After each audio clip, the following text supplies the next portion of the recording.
इस चौंका देने वाली कहानी की शुरुआत होती है बेन नाम के एक आदमी को दिखाते हुए। बेन का कल फायर फाइटिंग का एग्जाम होता है, इसीलिए वो लगातार प्रैक्टिस कर रहा था। लेकिन कुछ ही देर बाद बेन की नजर आसमान की तरफ जाती है, जहाँ पर एक चमकदार चीज लगातार पृथ्वी की तरफ बढ़ रही थी। वो चीज तो डायरेक्टली आकर बेन के थोड़े पास में ही गिर जाती है। ये एक मीटियोर होता है जो बहुत ही बड़ा था, जिसके जमीन पर गिरने के कारण जमीन के अंदर काफी बड़ा छेद हो गया। बेन तो इतना ज्यादा डर गया था कि सबसे पहले वो अपनी जान बचाकर वहाँ से भाग जाता है। अब अगले दिन उस जगह पर हैरी और स्टुअर्ट नाम के दो वैज्ञानिक चले जाते हैं कुछ रिसर्च करने के लिए। उन्हें पता चला था कि अंतरिक्ष में से हाल ही में एक मीटियोरॉइड गिरा है। वहाँ जाकर देखने पर तो उन्हें जमीन के अंदर एक गड्ढा दिखाई देता है, जो ऑब्वियसली उसी मीटियोरॉइड की वजह से बना था। अंदर जाकर अपनी छानबीन करने पर उन्हें काफी बड़े बड़े पत्थर दिखाई दे रहे थे। हैरी और स्टुअर्ट ने तो उन पत्थरों के थोड़े सैंपल्स अपने पास रख लिए होते हैं रिसर्च के लिए। अपने लेबोरेटरी में आने के बाद उन्होंने अपने सैंपल्स पर लगातार रिसर्च किया। तब जाकर स्टुअर्ट को एक शॉकिंग बात पता चलती है कि स्पेस में से आए हुए इन सैंपल्स के अंदर जीवन मौजूद है। लेकिन चौंकाने वाली बात ये थी कि ये सूक्ष्म जीव लगातार अपने आप को मल्टीप्लाई करते जा रहे थे।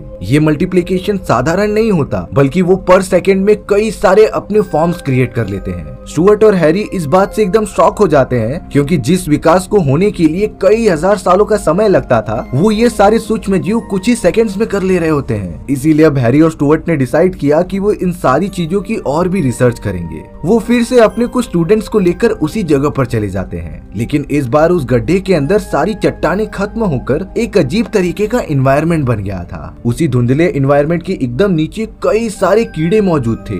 ये कीड़े बहुत ही ज्यादा अजीब लग रहे होते हैं। स्टुअर्ट ने जैसे ही उन सारे कीड़ों में से एक कीड़े को ऊपर उठाया, तभी वो कीड़ा बाहर आने पर थोड़ा तड़पते हुए मारा जाता है। लेकिन बाकी सारे कीड़े तो उस धुएं वाले एरिया में रहकर एकदम जिंदा थे। स्टुअर्ट को ये बात समझ गई थी कि जरूर इन कीड़ों को रहने के लिए उनका खुद का एनवायरनमेंट चाहिए था। इसीलिए अब स्टुअर्ट और हैरी उन्हीं सारे कीड़ों में से कुछ अपने साथ लेकर आ जाते हैं। पर थोड़ी देर बाद उन्हें पता चला कि ग्लास के अंदर तो 3 कीड़े रखे गए थे। आखिर उनकी संख्या बढ़ कैसे गई? तब जाकर रिवील होता है कि ये कीड़े लगातार खुद को मल्टीप्लाई कर रहे होते हैं, जिनकी स्पीड बहुत ही ज्यादा थी। हैरी और स्टुअर्ट ने डिसाइड किया कि ये एक बहुत ही बड़ी खोज हो सकती है, लेकिन सबसे पहले उन्हें अच्छे से रिसर्च करना होगा। सारी चीजें कंफर्म होने के बाद ही वो मिलिट्री वालों को बताएंगे। पर शायद उनके नसीब में ये सारी चीजें बिल्कुल भी नहीं थी। वो जब एक बार फिर से उसी गड्ढे वाली जगह पर जाने लग जाते हैं, तभी उन दोनों ने देखा कि मिलिट्री अपनी पूरी फोर्स के साथ उस जगह पर अपनी आर्मी लेकर पहले से ही पहुंच चुकी है। स्टुअर्ट और हैरी जल्द से जल्द मिलिट्री कर्नल के पास जाकर पूछने लगे थे कि आखिरकार ये सब क्या हो रहा है। तब जाकर कर्नल बताते हैं कि अब ये सारी जगह हम मिलिट्री वालों के कब्जे में है। हम उस आसमान से गिरे हुए मीटियोरॉइड पर रिसर्च करना चाहते थे, लेकिन यहाँ हैरी और स्टुअर्ट ने कहा कि उन सारे मीटियोरॉइड को हमने पहले डिस्कवर किया था और हमारा नाम इन सारी एक्टिविटीज में जरूर आना चाहिए। पर अब कर्नल तो दोनों की किसी भी बातों को सुनता ही नहीं।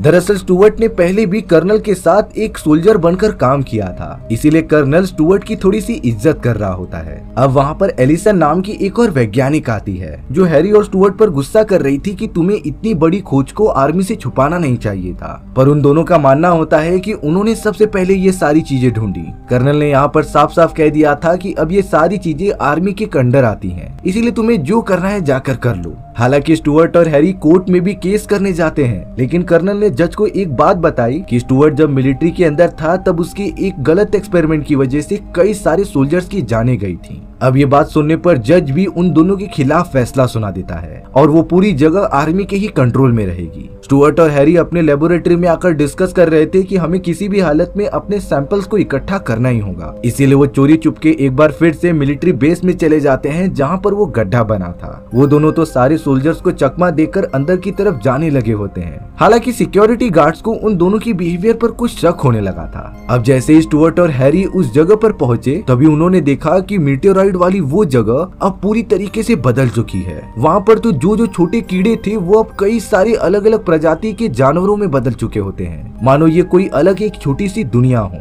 लेकिन यहाँ पर एलिसन ने सीसीटीवी कैमरा की मदद से पता लगा लिया था कि वो दोनों हैरी और स्टुअर्ट हैं। एलिसन तुरंत ही कॉस्ट्यूम पहनकर वहाँ उन दोनों को रोकने के लिए आ जाती है, पर तभी एक छोटा सा उड़ने वाला कीड़ा हैरी के सूट को फाड़कर उसकी बॉडी में चला गया था, जिससे कि हैरी को बहुत ही ज्यादा दर्द होता है। और अब सारे लोग मिलकर हैरी के बॉडी से उस खतरनाक कीड़े को बाहर निकालने की कोशिश कर रहे थे। वो कीड़ा तो कभी यहाँ भागता तो कभी वहाँ, इसीलिए अब हैरी का पैंट खोला गया और उसके पीछे से सर्जिकल टूल डालकर उस कीड़े को निकाल लिया गया। पर वो कीड़ा तो हमारे एनवायरनमेंट में आते ही एकदम से मारा जा चुका होता है, यानी कि जो भी कीड़े और जानवर उस मीटेओराइट से बने हैं वो उसी गुफा में जहाँ एनवायरनमेंट बन चुका था वहीं पर जिंदा रह सकते थे। वहीं दूसरी तरफ अब हमें एक पार्टी में बैन दिखाया जाता है जो कुछ पैसे कमाने के लिए वहाँ पर काम कर रहा था। बैन का बॉस तो अपनी गर्लफ्रेंड के साथ नदी के किनारे थोड़ा रोमांस करने जा रहा होता है। तभी अचानक पानी के अंदर से एक खतरनाक क्रिएचर बाहर निकला और बैन के बॉस को पकड़कर लेके जाने लगा। चिल्लाने की आवाज सुनकर बैन तुरंत ही उसकी मदद करने आ जाता है, लेकिन वो तो अपने बॉस को बचा ही नहीं पाया। अब उस क्रिएचर ने तो बैन के ऊपर भी हमला कर दिया होता है, लेकिन बैन ने उसे बड़ी आसानी से लगातार हमला करते हुए मार दिया था। अब अगले दिन बैन उस क्रिएचर की डेड बॉडी को लेकर हैरी और स्टुअर्ट की लेबोरेटरी में आ जाता है। बैन ने उन दोनों को बताया कि मुझे ये क्रिएचर पास ही वाली नदी में मिला जो इंसानों को खाने की कोशिश कर रहा था। स्टुअर्ट और हैरी भी शॉक हो गए थे क्योंकि उन्होंने इस टाइप का क्रिएचर कभी देखा ही नहीं था, और हो न हो ये छोटा क्रिएचर उसी गुफा से आया होगा।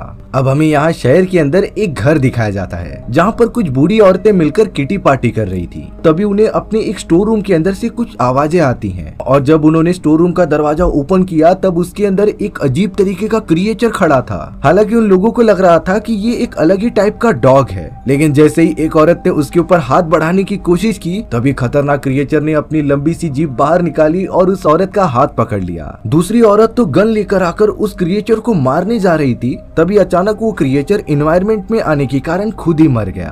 अब थोड़ी देर बाद इन सारी चीजों की इन्वेस्टिगेशन करने के लिए स्टुअर्ट, हैरी और बैन भी वहाँ आ जाते हैं। पर जैसे ही वो घर के थोड़े पीछे वाले इलाके में गए तभी उन लोगों ने देखा कि कई भारी मात्रा में बहुत सारे क्रिएचर्स मरे पड़े हैं जो शायद उसी जगह से आए थे, लेकिन अर्थ के एनवायरनमेंट में वो सांस नहीं ले पाते। दरअसल जहाँ पर वो मीटेओराइट गिरा था उस जगह से कई सारे टनल्स बनाए गए थे और ये सारे क्रिएचर्स वहीं से आए होंगे। अब वो तीनों अपनी इन्वेस्टिगेशन कर ही रहे थे तभी अचानक डायनासोर जैसा एक क्रिएचर उठता है और अपने मुंह से एक अंडा निकालने लगता है। हालांकि वो क्रिएचर तो मर गया था, लेकिन अंडे से जो बच्चा वाला क्रिएचर बाहर निकला वो अर्थ के एनवायरनमेंट में अच्छे से सांस ले रहा था क्योंकि उसका जन्म यहीं पर हुआ है। अब वो उड़ने वाला क्रिएचर वहाँ से दूर जाकर पास ही में मौजूद एक मॉल के अंदर आके तबाही मचाने लगता है। स्टुअर्ट, बैन और हैरी अपने हाथ में शॉर्ट्स गन लेकर उस क्रिएचर को मारने के लिए मॉल में आ गए थे। बहुत ज्यादा मुश्किल झेलने के बाद उन तीनों ने क्रिएचर को तो मार गिराया था, लेकिन अब इन सारी चीजों के बारे में पब्लिक को पता चल चुका होता है। देखते ही देखते इन क्रिएचर्स की न्यूज पूरे देश में फैल चुकी थी, जिससे पब्लिक के अंदर एक डर का माहौल हो जाता है। सारे न्यूज रिपोर्टर कह रहे थे कि इस कंडीशन में मेयर क्या करेंगे, हमें जल्द से जल्द इस बारे में पता लगाना होगा। मेयर के ऊपर भी कई सारे प्रेशर्स आने लगे थे, इसीलिए वो तुरंत ही कर्नल के पास आ जाते हैं इस बात का सोल्यूशन लगाने के लिए। तभी वो जल्द से जल्द कर्नल के पास आ जाते हैं इस बात का सोल्यूशन निकालने के लिए। एलिसन अब मेयर को बताने लगी थी कि ये सारे क्रिएचर्स और सूक्ष्म जीव काफी बड़ी मात्रा में विकसित हो रहे हैं, जिससे कि 2 महीनों के अंदर ही अंदर ये पूरे शहर में फैल जाएंगे। मेयर अब कुछ भी नहीं सुनना चाहता था, वो तो डायरेक्टली इस बात का सोल्यूशन मांगता है। उस जगह पर तो अब स्टुअर्ट और हैरी भी आ गए थे, इसीलिए कर्नल मेयर को बताता है कि ये सारी चीजें इन दोनों की वजह से ही हो रही हैं, क्योंकि ये उस जगह पर चोरी छुपके न जाते और ना ही ये सारी चीजें होती। हालांकि अब मेयर ने कहा कि तुम सब मुझे सिर्फ सॉल्यूशन बताओ। तभी कर्नल बताते हैं कि अगर हम उस गड्ढे के अंदर एक ब्लास्ट करा दें तब वो सारे क्रिएचर्स मारे जा सकते थे। तभी अचानक कुछ सोल्जर्स ने ये बताया कि उस गुफा के अंदर से इंसानों जैसा एक क्रिएचर बाहर निकल रहा है। सभी लोग ये पता करने के लिए वहाँ चले गए थे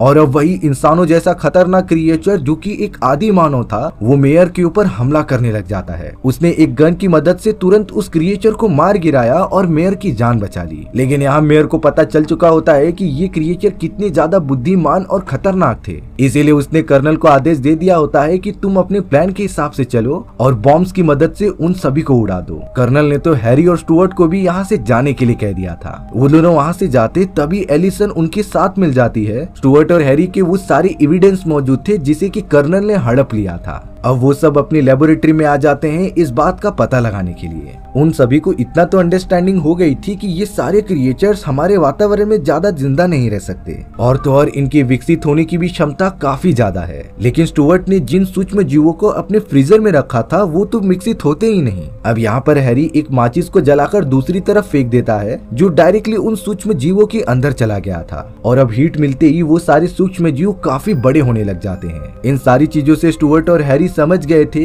कि हीट बढ़ने की वजह से ये क्रिएचर्स अपने आप बड़े होने लग जाते हैं। हालांकि जब ये सब अंतरिक्ष में थे तब टेम्परेचर नॉर्मल था, लेकिन पृथ्वी पर आने के बाद ये विकसित होने लगे और अगर कर्नल ने उस जगह पर ब्लास्ट कर दिया तब ये सारे क्रिएचर्स बहुत ही ज्यादा बड़े होकर तबाही मचाने लग जाएंगे। इसीलिए अब स्टुअर्ट एलिसन के पीठ पर अजीब तरीके की पीरियोडिक टेबल में एलिमेंट देखने लग जाता है कि जिस तरीके से हमारे लिए कार्बन डाइऑक्साइड खतरनाक है उसी तरीके से इन सूक्ष्म जीवों के लिए सिलीनियम जानलेवा है। लेकिन उन्हें समझ नहीं आता कि इतने कम समय में वो इतने ज्यादा सिलीनियम को कहां से लेकर आएंगे। तभी अचानक उस जगह पर स्टुअर्ट और हैरी के कुछ स्टूडेंट्स आ जाते हैं जिन्होंने बताया कि शैम्पू के अंदर 20% सिलीनियम मौजूद होता है। इसीलिए अब स्टुअर्ट और हैरी को एक बहुत ही अच्छा आइडिया आया जिसमें कि वो एक शैम्पू बनाने वाली फैक्ट्री के अंदर जाकर बहुत सारा सिलीनियम जमा करके उन क्रिएचर्स के ऊपर छिड़क देंगे। बेन ने तो एक और अच्छा आइडिया दिया कि हम इसे फायर फाइटिंग व्हीकल के अंदर डाल सकते हैं। इसीलिए अब बिना टाइम वेस्ट किए वो सब शैम्पू की फैक्ट्री में पहुंचकर एम्बुलेंस की व्हीकल में पानी की जगह पर शैम्पू भरने लगे थे। जिसके बाद वो तीनों निकल पड़ते हैं उन क्रिएचर्स की गुफा में शैम्पू छिड़कने के लिए।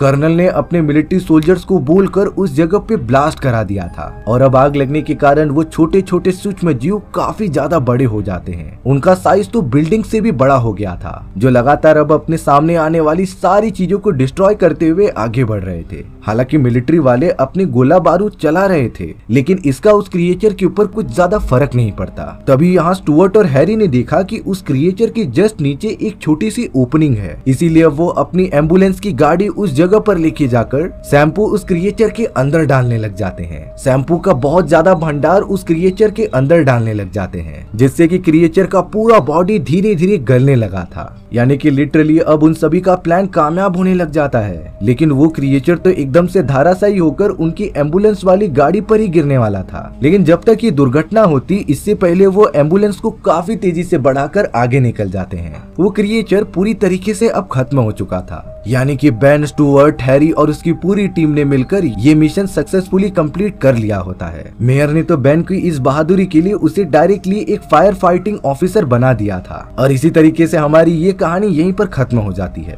सो व्यूअर्स, आपको ये कहानी कैसी लगी कमेंट सेक्शन में बताना भूलना मत। और अगर आपको मेरा एक्सप्लेनेशन 1% भी अच्छा लगा होगा ना तो वीडियो को लाइक एंड चैनल को सब्सक्राइब जरूर कर देना। मिलते हैं इसी तरीके की मजेदार वीडियोस में, तब तक के लिए बाय बाय।